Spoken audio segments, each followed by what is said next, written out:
Hello YouTube, this is Dawn from hzscribe, and I am here today with another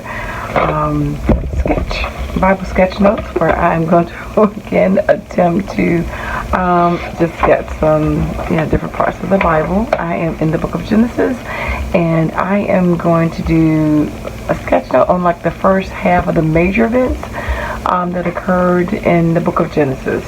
So I'm going to sketch out 5 sections covering about 8 events that are really important, I think, to Christendom. And yeah, we'll see how they go. Again, I'm not an artist, okay? So I will be using my ruler and different stuff, and again, crude drawings, but again, it's just for me to understand and to remember and just to share with my family as sort of like a legacy. So anyway, stay tuned. I'm going to put it on fast forward and put some music on, and you can follow along with me. I do have a playlist, so you can see all the other ones I've created, as well as my Instagram, hzscribe. You can see them up there, as well as my script writing. So thanks for joining me. I hope that you're doing the same thing. I'm sketching out or drawing it out or writing it out, your faith in the Word, your belief in Jesus. And yeah, so anyway, I'll be right back.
Alrighty, so I am back with the final, and so you saw what I did, and again, I'm not an artist, so you don't have to let me know that I can't draw. I already know that.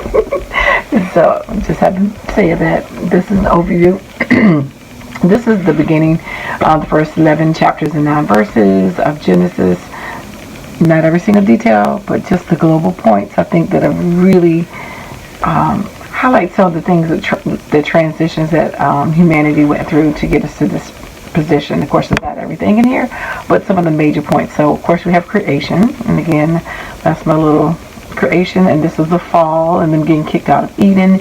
I drew the serpent with his legs because he had legs initially, and a lot of times you see just a snake wrapped around an apple. The Bible doesn't say what fruit it was. It doesn't say an apple or pomegranate. It doesn't specify, but he's not a serpent without legs until after he's cursed by God. So when he first is tempting Eve, he actually had legs. So that's why I drew him looking kind of like a dinosaur.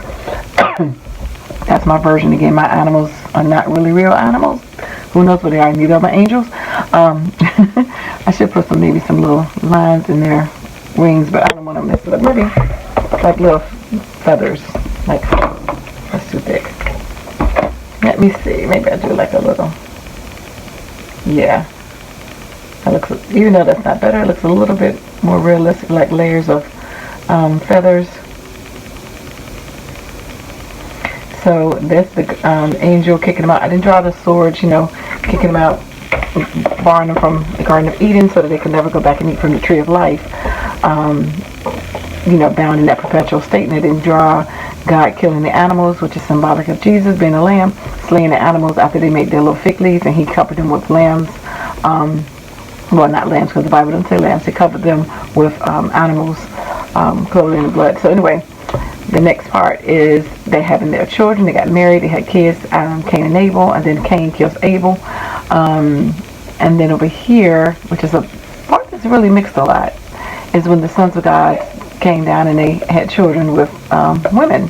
And that's where you get your demigods. This is where we have the little mythos that runs through society, where we have Thor, Zeus, and all of those type of demigods that we see in all the movies, Loki, all of them, you know, Diana, all from this episode in our history. And a lot of Christians are really unaware of that. But this is why we see all those X-Men type movies today, is because of what happened here when humanity was growing.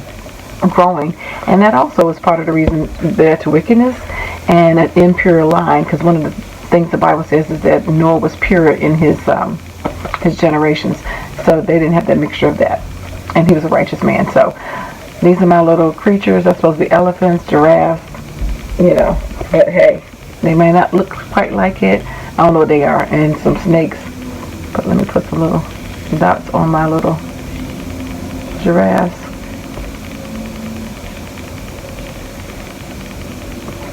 And again, that's kind of them, but you know, whatever. So that's going to the ark. I didn't mean to put the rain on this side, but got carried away, wasn't paying attention. But anyway, so that's going into the ark, and that's the rain, the flood coming down.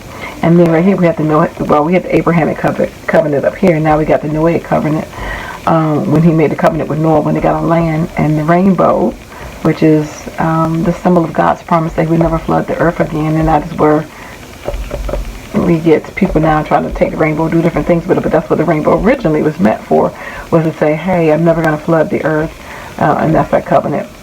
But the rainbow is so beautiful with the colors and all of that. Then we have the next major thing was the Tower of Babel, and here is when mankind united together to say they was going to make a tower up to the heavens, and in that process of doing that, they end up being scattered amongst the earth and speaking different languages, 70 different languages right there. And then we have the tables of nations that go off when everybody spread off with the different languages. And then we have, of course, more wickedness. We have Sodom and Gomorrah, and he raining them hail and brimstone. And then this is Lot's family escaping. Lot's wife looks back, and she turns into a pillar of salt. So that's just kind of an overview real quickly of that. And again, my simple drawing. But it was very fun to do. And so I will do the other half of Genesis next, and then I'll move on to the next book. So anyway, thanks for liking, watching, and subscribing, and I dare you to be God's scribe. Take care, God bless, bye-bye.